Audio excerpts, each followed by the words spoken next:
The year was 1878, and the Dakota Territory was a raw, unfinished thing, a canvas of immense sky and indifferent earth upon which people like Esther Hale came to paint their hopes. Her own canvas, however, had been torn. The life she and Arthur had envisioned, a sprawling ranch, children with his dark hair and her steady eyeshad, shriveled to a solitary cabin, a stubborn patch of garden, and a silence so profound it had its own physical weight. Arthur had been gone a year, taken by a fever that had swept through their half-built dream like a prairie fire, leaving only ash and memory. Their infant son, born too soon in the unforgiving cold of their first winter, had followed his father just 3 weeks later. Now, Esther was a ghost in her own life, a woman of 22 who felt ancient. Her existence was a metronome of survival: haul water, weed the beans, check the snares, patch the roof. Each task was a stone she placed upon her grief, trying to build a wall high enough that she could no longer see the past. The prairie surrounded her, vast and unblinking. In the mornings, the sun bled across the horizon, setting the tall grasses ablaze with light. In the evenings, it sank in a spectacular bruise of purple and orange, leaving behind a sky littered with stars so bright and close they felt like accusations. The land was beautiful, but its beauty was cruel. It did not care that she was alone. The wind that whispered through the cottonwoods by the creek sounded less like a song and more like a thing grieving, a constant echo of the hollowness inside her. She rarely went to the settlement of Blackwood Forks, a small cluster of sod houses and false-fronted buildings, a half-day's ride away. The pity in the women's eyes was harder to bear than the loneliness. The clumsy, speculative glances from the men were worse. They saw a widow, a plot of land, an opportunity. They did not see the frayed edges of her soul or the way she still awoke some mornings, reaching for a man who was now just a mound of earth on a low hill overlooking the creek. So she stayed away, her isolation a suit of armor she wore day and night. On a blistering afternoon in late August, when the air shimmered with heat and the drone of cicadas was the only sound, Esther ventured farther than usual. Her snares near the cabin had been empty for days, and the memory of fresh meat was a faint craving. She followed the winding path of the creek, her worn leather boots scuffing dust from the parched ground, her rifle held loosely in one hand. She moved toward a rocky outcrop, a jumble of sun-baked granite that promised shade, and with any luck, a rabbit seeking the same relief. As she drew near, she heard a sound that was not the wind or an animal. It was a soft, choked whimper. Her hand tightened on her rifle. Her heart, a sluggish and heavy thing most days, began to beat a frantic rhythm against her ribs. She slowed her steps, moving with the practiced quiet of a woman who lived with the constant possibility of danger. Peering around a large boulder, she saw him, a small child, a boy no older than 4, with skin the color of rich earth and straight, black hair that fell into his eyes. He was dressed in simple deerskin leggings and a tunic, and he was utterly alone, a Lakota child. Fear, sharp and cold, lanced through her. She knew the stories, the whispered warnings in Blackwood Forks about the Sioux who still roamed these lands, proud and untamed. But the fear was immediately replaced by something else, something fiercely maternal that she thought had been buried with her son. The boy was crying, his small body trembling. He was lost. She lowered her rifle, leaning it against the rock. "It's all right," she said softly, her voice raspy from disuse. She held her hands out, palms open, a gesture she hoped would translate across the barrier of language and fear. "I won't hurt you." The boy looked up, his dark eyes wide with terror. He took a stumbling step backward, away from her. His movement was what saved him. As he shifted his weight, his heel dislodged a small stone, and the world erupted in a dry, menacing rattle. Esther's gaze snapped down. Not one, but a trio of rattlesnakes, coiled in a sliver of shade beneath the rock ledge the boy had been cowering against. They were a writhing knot of mottled brown and diamond patterns, their heads raised, their black tongues tasting the air. They had been disturbed, and their anger was immediate and absolute. There was no time for thought, no time for the cold calculus of survival that had governed her life for the past year. There was only a primal, surging instinct. The snakes were striking, moving with terrifying speed toward the child's small, vulnerable legs. With a cry that was torn from the deepest part of her, Esther lunged forward. She shoved the boy with all her strength, sending him sprawling into the dusty grass, clear of the immediate danger. In the same motion, she felt it, a white-hot, piercing agony in her calf, then another, sharp as a shard of glass, just above her ankle. Before she could even recoil, a third strike, higher up, bit deep into the flesh below her knee. She cried out again, a sound of pure shock and pain, and scrambled backward, away from the furious serpents. They slithered back into the shadows of the rocks, their rattles a fading, triumphant hiss. Esther fell to the ground, her hand clutching her leg. The world was already beginning to swim. 3 bites. She knew, with a certainty that was as cold and hard as a river stone, what that meant. She looked at her leg. The puncture wounds were already swelling, ugly purple rings forming around them. A fire was spreading through her veins, a venomous heat that was terrifyingly swift. She looked over at the Lakota boy. He was on his feet now, his face a mask of shock, his tears forgotten. He was safe. Section Brie.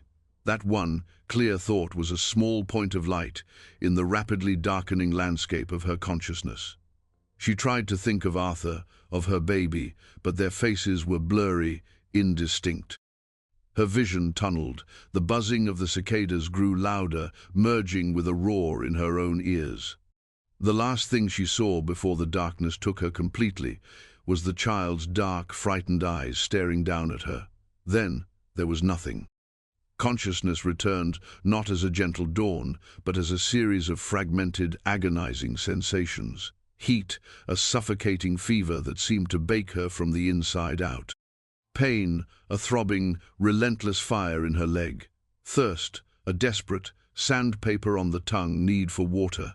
And smells wood smoke, sage, and the unfamiliar scent of animal hides.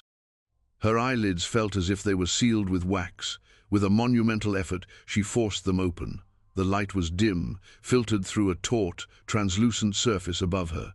She was not in her cabin. The ceiling was a cone of stretched skins, held up by a circle of smooth wooden poles that converged at an opening far above, through which she could see a small patch of bruised twilight sky. A tipi. Panic, cold and slick, seized her. She tried to sit up, but a wave of dizziness and searing pain sent her falling back onto the soft buffalo robes beneath her. Her head turned, and her eyes struggled to focus. She was not alone. Shadowy figures sat in a circle around the central fire pit, where embers glowed like watchful eyes. They were men, their forms broad and still, their faces painted by the flickering light into masks of sharp angles and deep shadows. Long braids, some adorned with feathers or beads, framed stoic, unreadable expressions. Warriors. The word screamed in her mind, a frantic bird beating its wings against the cage of her ribs. She was a captive. They had found her, and they had taken her. A moan escaped her lips, a sound of pure terror. One of the figures stirred, rising with a fluid grace.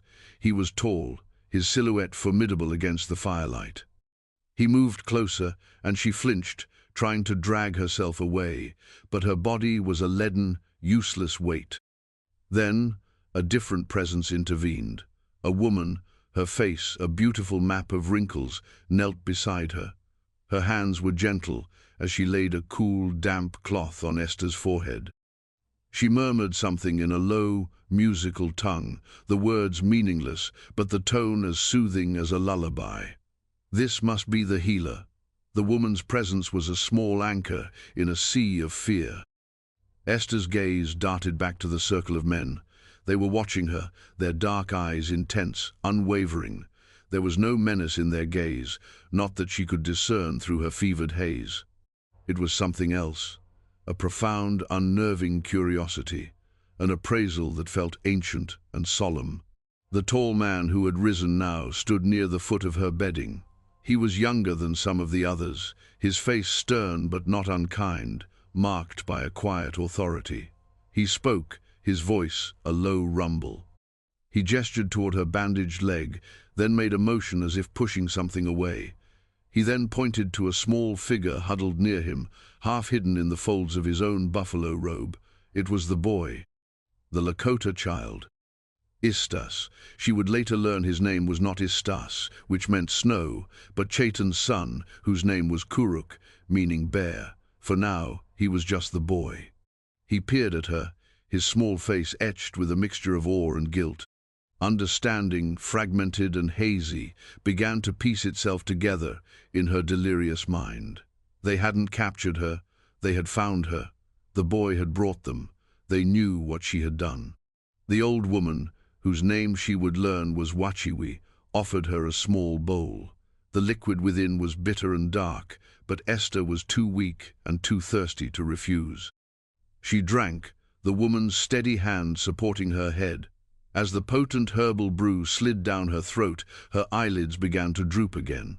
The faces of the warriors blurred, their solemnity seeming to deepen. Just before sleep or unconsciousness claimed her once more, Wachiwi spoke, this time in halting, heavily accented English. "You are safe, Chaitan's son. He is safe, because of you." She gestured to the silent men. "They see, great honor, brave heart." The words made little sense. Honor? All she felt was terror and pain. As her vision faded to black, the image of the stoic, watching men was burned into her mind. She drifted away on a dark tide, unaware of the hushed, serious conversation that her awakening had prompted, unaware that her act of selfless, instinctual bravery had sent ripples through the heart of this community, setting in motion a fate she could never have imagined. And she was entirely unaware that the intense gazes of the men were not those of captors assessing a prisoner, but of protectors and providers beholding a miracle. In their eyes, a woman willing to trade her life for a child of another people was not something to be captured. She was something to be cherished, protected, and bound to them forever. The concept was so foreign to her world that, even had she understood, she would not have believed it. They were not discussing her fate as a captive. They were debating who among them was worthy of the honor of taking her as a wife. The days that followed bled into one another, a fevered dream of pain, fitful sleep, and the patient care of Wachiwi. The old woman was a constant presence, her hands skilled, and her voice a low, calming hum. She cleaned the wounds on Esther's leg with infusions of yarrow and willow bark, replacing the poultices of chewed herbs that drew the venom and the sickness from her flesh. Twice, Wachiwi had to take a sharp flint knife and open the angry, swollen bites to release the poison, a torment that left Esther slick with sweat and whimpering like a child. Through it all, the old woman's grip was firm, her expression a mixture of deep concentration and compassion. Esther's fear began to slowly recede, eroded by the steady, gentle rhythm of this care. No one hurt her, no one threatened her. The warriors were a constant, silent perimeter. They no longer sat in a circle inside the teepee. Instead, they were an unspoken guard outside. She would catch glimpses of them through the open flap her broad shoulder, a stoic profile, the glint of the sun on a beaded armband. The tall one, Chaitan, was there most often. He was the boy's father. She had pieced that much together from Wachiwi's broken English and expressive gestures. Chaitan never entered the teepee while Wachiwi worked, but every morning and every evening he would appear at the entrance. He would look at her, a long, searching gaze that held a universe of emotion she couldn't yet decipher. Gratitude, respect, and a profound, solemn weight. He would speak a few quiet words to Wachiwi, place an offering of fresh meat or a bundle of herbs by the entrance, and then retreat. He never tried to speak to Esther directly. The silence between them was vast, yet it felt charged with meaning. The boy, Kuruk, was her most frequent visitor. At first, he would only peek around the edge of the door flap, his dark eyes wide. Then, emboldened by Wachiwi's encouragement, he started to venture inside. He would sit silently in a corner, watching her with an unnerving intensity. One day he timidly approached and laid a single, slightly crushed prairie wildflower on the robe beside her hand. Esther looked at the small, purple flower, then at the boy. The gesture was so simple, so pure, it bypassed all her defenses. She felt the hot sting of tears behind her eyes, the first tears she had shed for anything other than pain or fear since she had woken here. She managed a weak, trembling smile. Kuruk, seeing it, gave a hesitant smile in return before scurrying back to his corner. It was the beginning of a bridge. As the fever broke and her mind cleared, the world of the Lakota camp slowly came into focus. It was a place of constant, quiet industry. The sounds of women tanning hides, the laughter of children playing, the rhythmic thud of a pestle in a mortaret was a tapestry of life, vibrant and whole. It was everything her own small, silent world was not. She began to eat, her appetite returning ravenously. Wachiwi brought her savory broths and tender morsels of roasted bison. The food was strange to her palate but nourishing, and with each meal she felt a little more strength seep back into her weary limbs. She could sit up now, propped against a backrest of woven willows. From this vantage point, she watched the life of the teepee, which was Wachiwi's home as well as her infirmary. One afternoon, as she was listlessly running her fingers over the mended tear in her sleeve, an idea sparked. She gestured to Wachiwi, then pointed to a small rip in Kuruk's tunic. Using sign language, she mimed the act of sewing. Wachiwi watched, her head tilted, then nodded slowly. She rummaged in a parfleche bag and produced a bone awl and a strand of sinew. Esther shook her head gently. She patted the small leather pouch that still hung from her belt, which they had left untouched. With clumsy fingers, she opened it and drew out her small sewing kita, precious remnant of her old life, with fine steel needles and spools of cotton thread. Wachiwi's eyes widened in appreciation at the delicate needle. Esther took Kuruk's tunic and, with small, precise stitches that her own mother had taught her, she repaired the tear until it was nearly invisible. When she was finished, she handed it back to the boy. He stared at the neat line of thread, then up at her, his expression one of pure wonder. He ran his small finger over the seam. Chaitan arrived for his evening visit just as Kuruk was showing the mended tunic to Wachiwi. The boy ran to his father, chattering excitedly in his own language and pointing from the tunic to Esther. Chaitan took the garment, his long fingers examining her handiwork. He looked at the perfect, tiny stitches, then his gaze rose to meet hers. For the first time, the stern mask of his authority slipped. A flicker of something soft, something akin to wonder, moved in his eyes. He said something to her, the first words he had ever directed at her. Wachiwi translated, her voice soft. He says, "You have magic in your fingers, like the spider who weaves the strong web." Esther felt a blush creep up her neck. It was such a strange, poetic compliment. "It is just sewing," she whispered, her voice still weak. "It is a gift," Wachiwi corrected gently. That night, the conversation she'd had with Wachiwi about the warriors returned to her.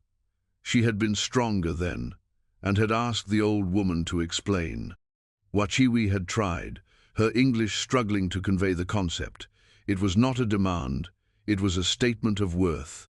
In their culture, a person's value was measured by their courage and their contribution to the tribe. By saving the son of a leader, by offering her own life without hesitation for a child not of her people, she had demonstrated a bravery so profound it placed her among them. The desire of the men to marry her was an expression of the highest possible respect. It was their way of saying, "You are one of us. You are worthy of our protection, of our name, of a place in our family." They wanted to bind her to them, to ensure a woman of such a strong heart would not be lost. The idea was still overwhelming, alien. Marriage was a union of love, of shared futures. To her, it was the memory of Arthur's hand in hers, the dream of a life together.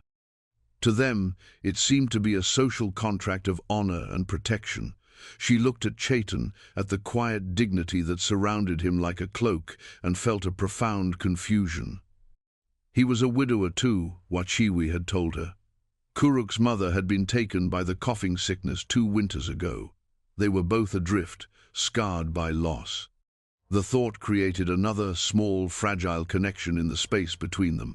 A week later, Esther took her first steps. Leaning heavily on a staff Chaitan himself had carved for her, she hobbled out of the teepee and into the bright sunlight. The entire camp seemed to fall silent. Every eye turned to her. She felt exposed, vulnerable, her pale skin and calico dress a stark contrast to the earthy tones of her surroundings. But there was no hostility in their stares, only a quiet, respectful curiosity. Chaitan stood a short distance away, watching her, his arms crossed over his chest. Kuruk ran to her side, taking her free hand as if to steady her.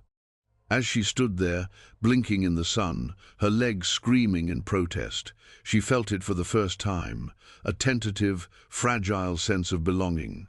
She was no longer just the strange white woman. She was the woman who had been saved, the woman who had saved the boy, the woman with the strong heart. She was a part of their story now, whether she had chosen it or not. The thought was no longer terrifying. It was, to her own surprise, starting to feel like a strange and unexpected grace. The weeks turned into a month, then 2. Autumn arrived, painting the riverbanks in strokes of gold and crimson.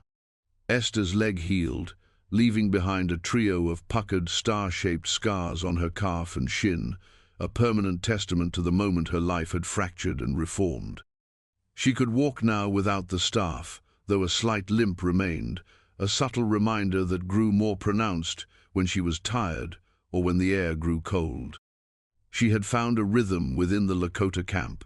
She was no longer a patient, but a quiet member of the community, occupying a space of respected ambiguity.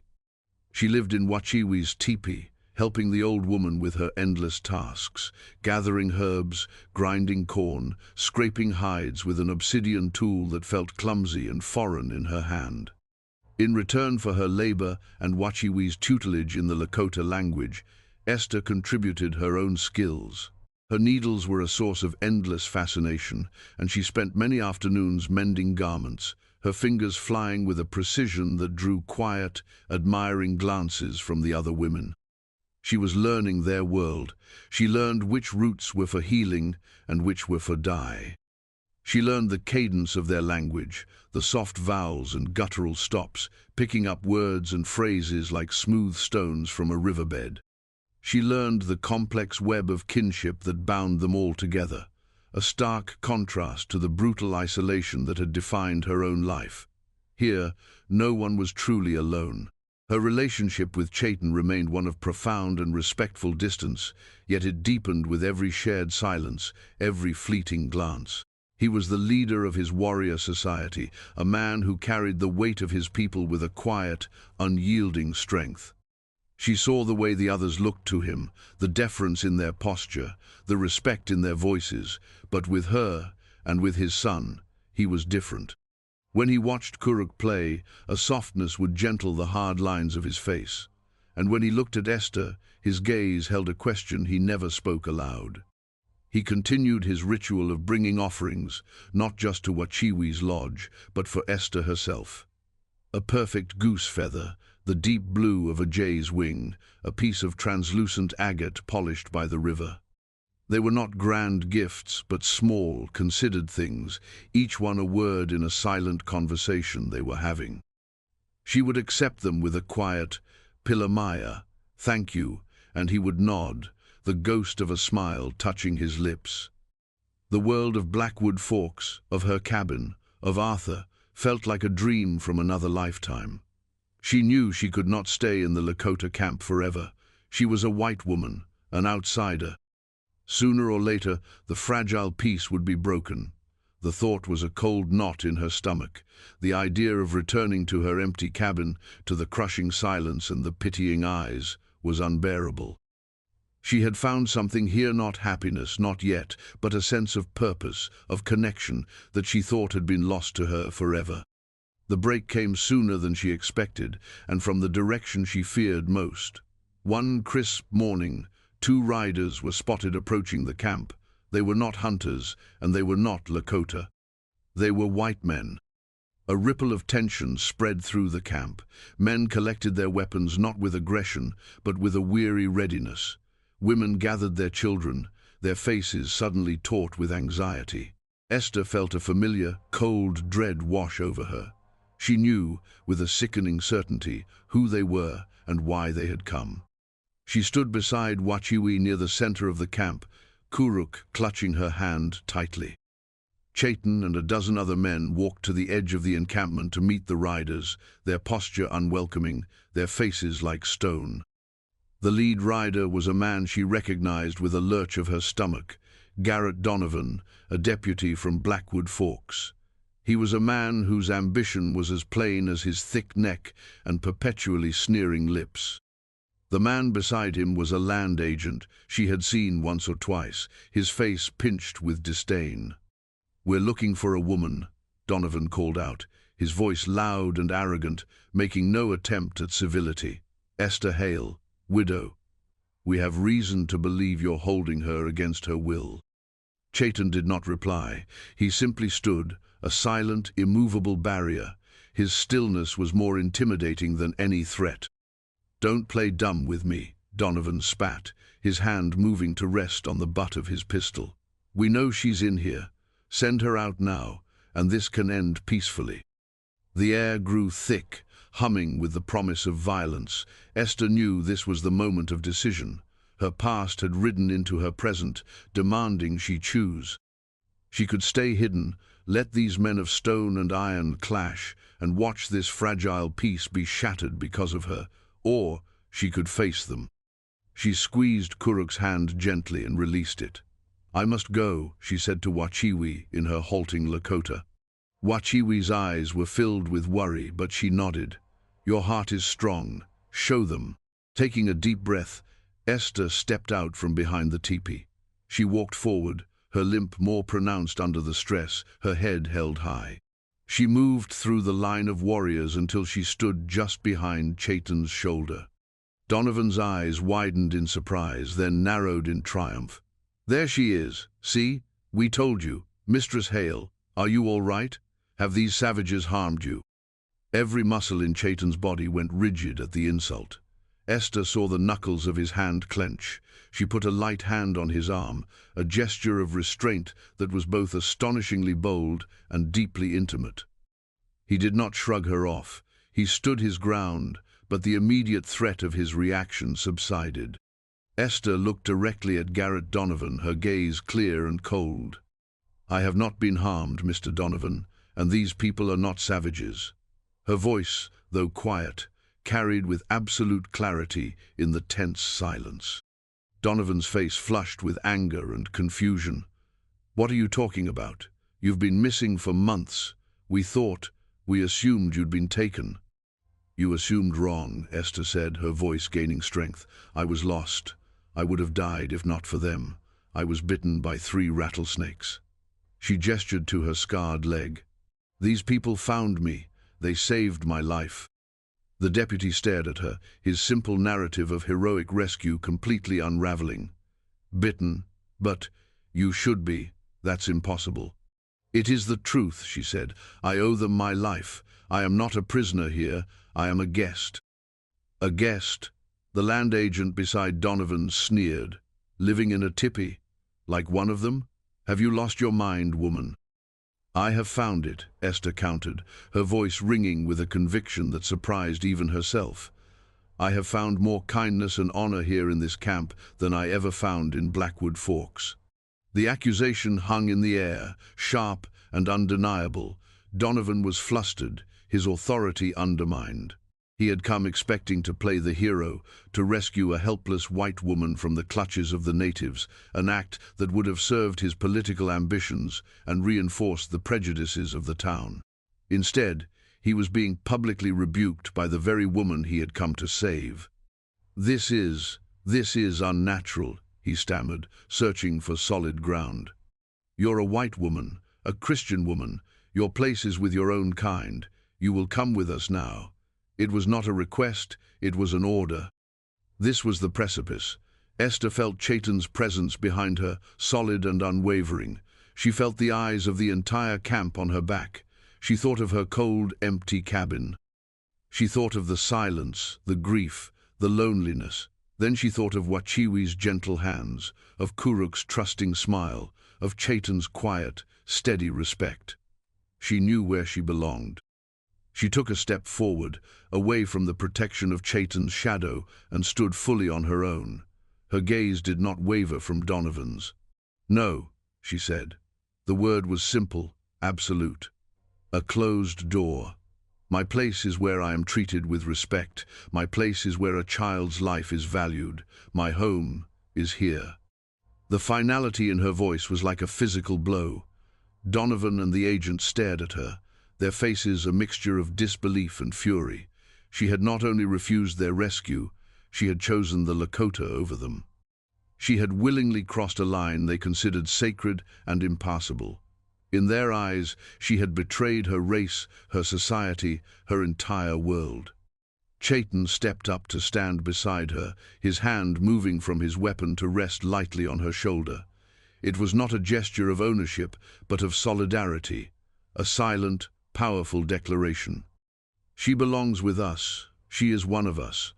The two of them stood together, a portrait of defiance, the pale, determined woman in her mended calico dress and the tall, unyielding Lakota leader. They were a bridge between two worlds, standing firm against the tide that sought to tear them apart. Garrett Donovan opened his mouth, then closed it. There was nothing more to say. He could not force her to leave without initiating a battle he was not prepared for, a battle for which he now had absolutely no justification. The woman was not a captive. He had been made a fool, his face contorted into a mask of pure, impotent rage. "You'll regret this, Mistress Hale," he hissed, his voice low and venomous. "You've made your bed. Don't come crawling back to us when they turn on you." With a savage jerk on his horse's reins, he wheeled the animal around. The land agent, looking profoundly uncomfortable, followed suit. They galloped away, leaving a cloud of dust and bitter silence in their wake. They did not look back. For a long moment after they were gone, no one moved. The tension slowly drained out of the air, replaced by a profound sense of relief and something new, something victorious. Esther felt a tremor run through her body, the delayed reaction to the confrontation. Her legs felt weak, and she leaned more heavily against Chaitan.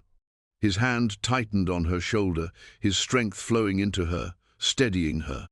Then, a cheer erupted from the assembled Lakota. It was not a wild, savage cry as the men in Blackwood Forks might have imagined, but a deep, rolling sound of communal joy and approval. The women began to smile, their faces breaking into warm, relieved expressions. Wachiwi came forward, her eyes shining with pride, and embraced Esther fiercely. "Your heart is a lion's heart," the old woman whispered in her ear. When she pulled back, Esther's eyes met Chaitan's. The last barrier between them, the last vestige of doubt and uncertainty, had been burned away in the fire of that confrontation. In his gaze, she no longer saw just respect and gratitude. She saw a future. She saw a home. She saw the quiet, steady promise of a shared life. He did not speak the question that had hung between them for months. He did not need to. His eyes asked it for him. "Will you stay? Will you be my wife, the mother of my son, a part of my people?" Esther looked at his strong, earnest face. She looked at Kuruk, who was now clinging to her other hand, beaming up at her as if she had single-handedly held back the tide.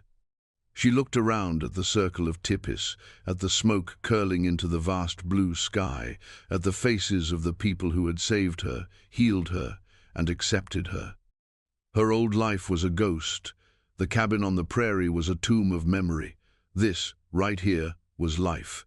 It was vibrant, it was real, and it was hers, if she was brave enough to claim it. A slow smile spread across her face, the first truly joyful smile she had felt in years. It was a smile that reached her eyes, lighting them from within. She gave a small, almost imperceptible nod. Yes. Chaitan's stern facade finally broke completely, replaced by a smile so warm and genuine it transformed his entire face. He took her hand, his large, calloused palm enveloping hers. It felt strong. It felt right. It felt like coming home. In the months that followed, Esther Hale became Esther Hale Chaitan, though names meant less here than actions. Her home was no longer a lonely cabin filled with ghosts, but a warm, spacious tipi filled with the sounds of a family. She learned to tan hides until they were supple as cloth, to cook bison stew over an open fire, and to speak the Lakota language with a fluency that surprised everyone, most of all herself. She taught Kuruk his letters in the dirt with a stick, and he, in turn, taught her the names of the constellations that glittered in the immense, dark sky. She did not forget Arthur, or the child she had lost. Their memory was a part of her, a quiet room in the house of her heart that she could visit when she needed to, but it was no longer the only room. Chaitan, with his quiet strength and profound gentleness, and Kuruk, with his infectious laughter and unconditional love, had built new rooms, filled with light and warmth and the promise of tomorrow. Sometimes, when she looked at the 3 faint scars on her leg, she would marvel at the strange, winding path her life had taken. An act of pure, unthinking instinctor lunged to save a frightened child had, unmade her world only to remake it into something richer and more beautiful than she could have ever dreamed. She had come to the prairie seeking a future and had found only grief. And then, in a moment of terror and sacrifice, she had found everything she had lost and more, a purpose, a family, a love born not of plans and promises, but of courage and an unexpected, life-altering kindness. The land was no longer an indifferent expanse. It was the heart of her world, and she was, at long last, truly home.